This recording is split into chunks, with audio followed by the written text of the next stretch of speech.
Sa unang pagbasa ay sinabi ni Propeta Jeremias na magtatatag ng bagong tipan ng Diyos. Ganun ang Diyos. Gusto laging makipagtipan sa atin, makipag-ugnayan sa atin, makipagkasunduan sa atin. Bagamat siya'y Diyos, siya pa ang umaabot at nakikipagkasundo sa atin.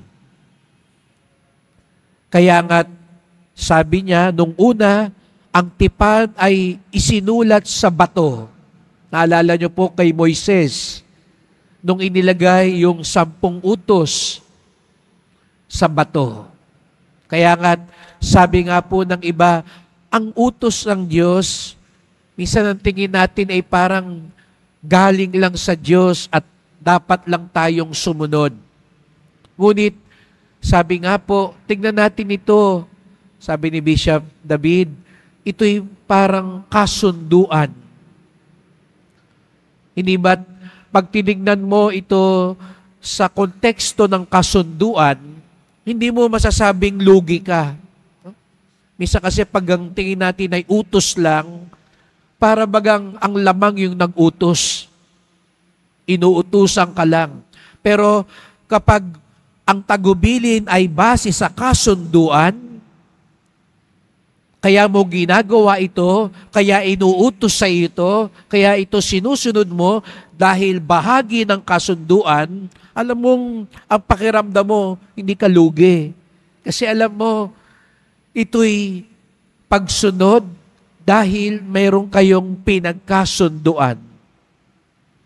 Sumusunod ka para manatili yung maayos na ugnayan. Kaya nga, sabi nga, tingnan natin din ang utos ng Diyos. Hindi lang basta utos, kundi kasunduan. At ang maganda pa, sabi ni Jeremias, kung dati-rati ito'y nakasulat sa bato, ngayon, ito'y nakasulat na, isinulat ng Diyos sa puso ng tao. Sa makatuwid, sa bawat isa sa atin, na doon ang kabutihan, ang kalooban ng Diyos. Kaya pala masasabi natin, likas tayong mabuti. Opo, may mga taong, sabi nga natin, halangang bituka, ubod ng sama, pero nakasulat din sa kanyang puso ang kalooban ng Diyos.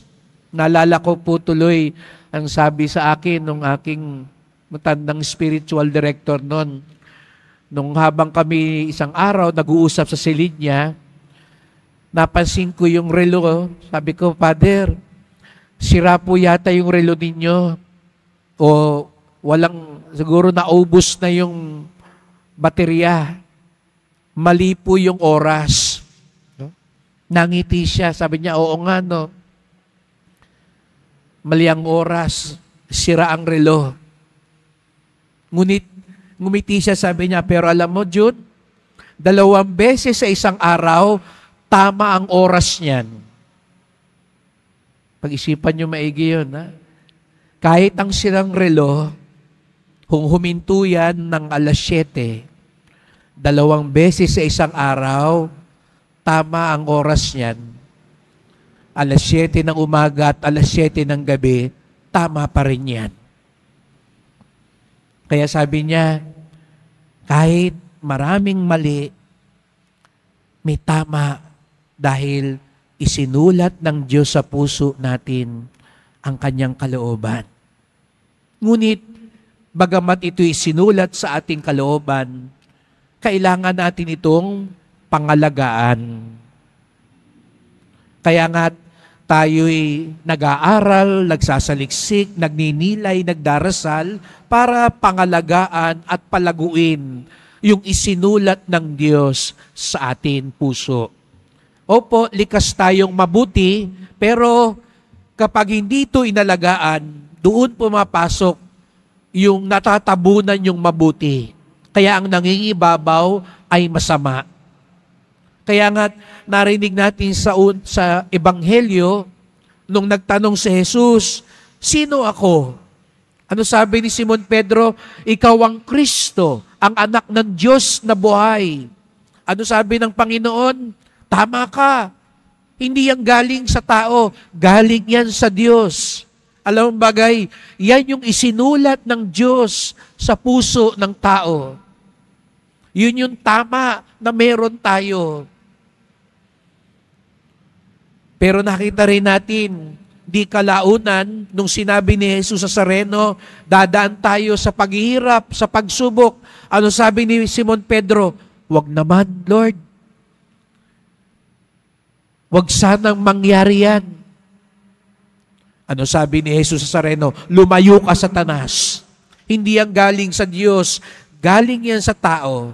Yun po yung sinasabi ko na kapag hindi natin pinangalagaan yung itinanim ng Diyos, matatabunan din ito ng hindi tama.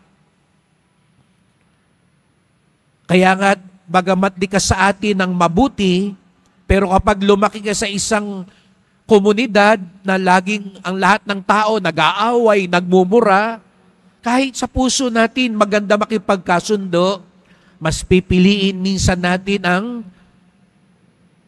makipagbasag ulo, makipag-away. Aminin natin, sa mga nandito sa atin na ayaw magpatawad, pero sa loob-loob mo, gusto mo naman makipagkasundo. Gusto mo naman maging mapayapa ang buhay mo. Pero hinahadlangan kang magpatawad. Hinahadlangan kang magmahal. Nandiyan na yung mabuti na itinanim ng Diyos. Hayaan nating lumago. Huwag natin hayaan ang tinig ng mundo, ang mga tukso, ang impluensya. Sana kung gaano kadalas kang magbasa sa Facebook, sa online, sa internet, ganun din ba ang pagbubuhos mo sa salita ng Diyos? Sana kung gaano ka ilang oras tumutok sa mga balita, yung balita ba ng Diyos tinututukan mo? Kaya tuloy, kung ano-ano minsan ang nakakagulo sa atin, pinapakailaman natin. Huwag mo nang pakailaman problema ng mga ibang pamilya. Huwag mo nang pakailaman ang hindi para sa'yo. Yung sarili mo ng pamilya, hindi mo rin maayos. Yung ugnayan mo rin sa nanay mo, sa anak mo, hindi mo rin naman maayos. Huwag muna tayo makialam muna. Maraming bagay ang sumisira at naglalayo sa atin. Sayang, sapagkat itinanim ng Diyos sa atin ang kanyang kabutihan at kalooban. Kaya sa araw na ito, pinagdiriwang natin ang kapistahan ni Santo Domingo, ang pundador ng mga Dominikano, ang mga pari sa UST. Sila po yung nasa apostolado ng edukasyon, sapagkat para kay Santo Domingo, ang katotohanan ay napakahalaga. Yung katotohanan na itinanim sa atin ng Diyos. Pero lilitaw lang yun at masusunod natin kung lagi tayong nag-aaral. Kaya para kay Santo Domingo, sumunod sa pagdarasal, mahalaga ang nag-aaral. Pinag-aaralan ng pananampalataya. Pinag-aaralan ng salita ng Diyos. Pinag-aaralan ng turo ng simbahan para lalong lumago yung tipan ng Diyos sa atin. Kaya kung hindi natin din pinag-aaralan ang pananampalataya, pinagninilayan ng salita ng Diyos, pinag-uukulan ng pansin, kaalaman, ang katotohanan, darating din ang araw na katulad ni Pedro, magkakamali tayo at malilihis at malalayo sa kalooban ng Diyos. Kaya ito yung ipagdasal po natin. Salamat sa Diyos. May likas tayong kabutihan. Itinanim niya ito sa atin. Salamat sa Diyos, bagamat marami tayong pagkakamali, may tama sa buhay naman natin. Kaya't ipagdasal natin sa Diyos, yang tamang yan, yang katotohanan yan, yang kalooban niyang yan, ang laging maghari at maggabay sa ating buhay upang sa gayon, ang pagtitipan natin sa Diyos, ang kasunduan natin sa Diyos, ang ugnayan natin sa Diyos ay maging bukal ng pagpapala at biyaya.